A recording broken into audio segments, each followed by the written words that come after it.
I've been performing Chautauqua characters for many years now, both on stage, but I've also been teaching living history, as we call it, or Chautauqua style performance to students of all ages.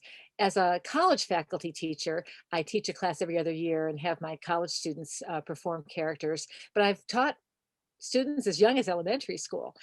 What I love about teaching students to perform living history is it's first of all, it's a wonderful interdisciplinary way to approach the arts. It incorporates history and study and research into performing, and you can put those two things together, and it just excites a student to be able to learn about an era they didn't know. In addition, it's a fairly easy way to present theater and the arts to students. You don't need a lot of sets and costumes. Students work on their own, and I find them so motivated and so fascinated by certain periods of history or certain characters that it's a joy to see them grow in the performance of living history as they do it. So, as a performer myself, I think that what we have with the energy we have with audiences is special because of the question part. And there's a real dynamic and a real synchronicity between audience and performers. And I love sharing that with students.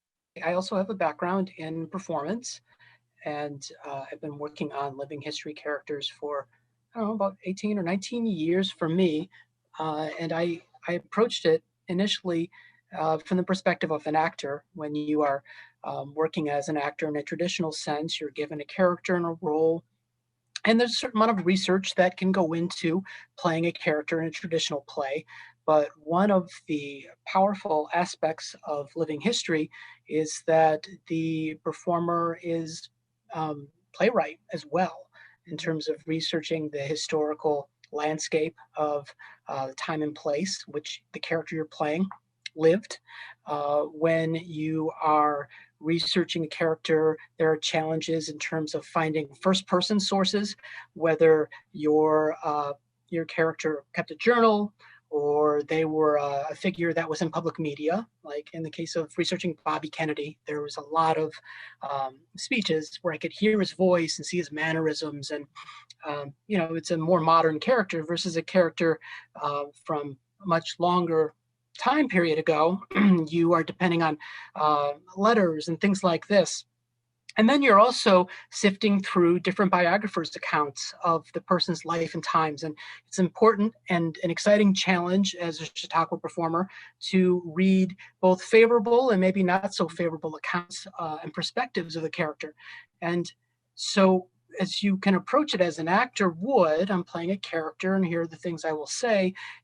There's an added responsibility and challenge as a Chautauquan to say, how will I represent this character, and what framework, what point in the character's life I'm to represent this character.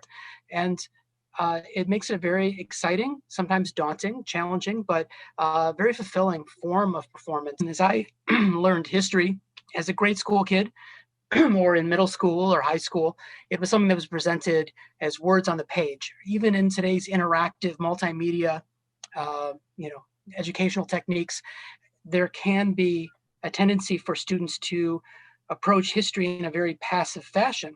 Being able to research a character's life and then put yourself out there on stage to represent this person in history really gives you some ownership and initiative to think about the character and the times in which they lived, but also your own life in society. And so you can look at any time period and see what was the human story in this character's life, and how do they relate to the human story in which we all live in contemporary terms. These are the terms I keep coming back to. It's Right. challenging and worthwhile. I have seen Chautauqua performed by younger performers to a very effective fashion. And I'm sure Karen can speak to this much more eloquently, having worked with younger performers. But I've seen it done very effectively. First of all, I do want to say that to me is Chautauqua is certainly theater, but it's also storytelling. Right.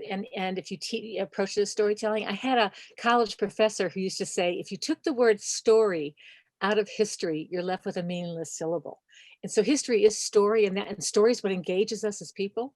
I've certainly taught a number of college students and seen their growth in a character. And usually I try to gear them to about a 10-minute performance. But when I work with younger kids, I'm kind of working more for a 2 or 3 minute story that they tell within the person's life. And there was a school in my community that is in a very much a disadvantaged community. Every year, I went and did a storytelling workshop and then got them doing these short stories of history. And the teachers would tell me there would be full attendance at the school. There's one boy in particular who was chronically did not attend, but when I was there, he was there every day. Another teacher told me that this was the most inclusive education he'd ever seen. And the special ed teacher told me that this was, he had never seen an artist get to his students the way storytelling did. There was one young man at this very disadvantaged school, and he told a short story of someone in history. I think he did George Washington or something.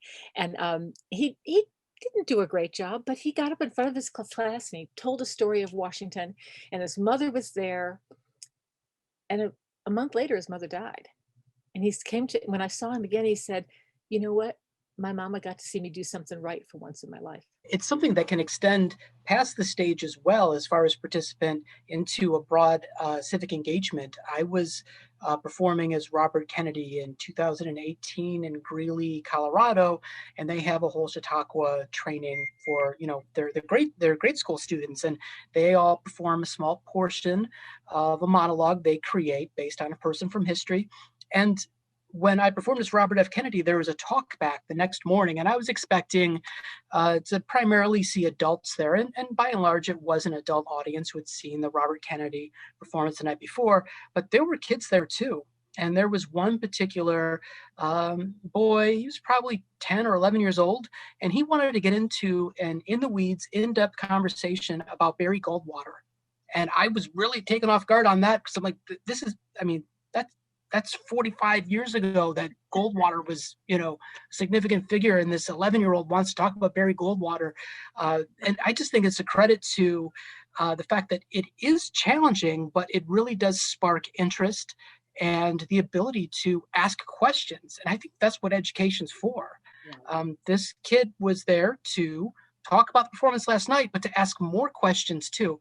So after I shook off my initial shock that, this 11-year-old want to talk about Barry Goldwater, I was really, encouraged about the ability of Chautauqua to reach such a broad span of audiences and really prop up that idea of civic engagement.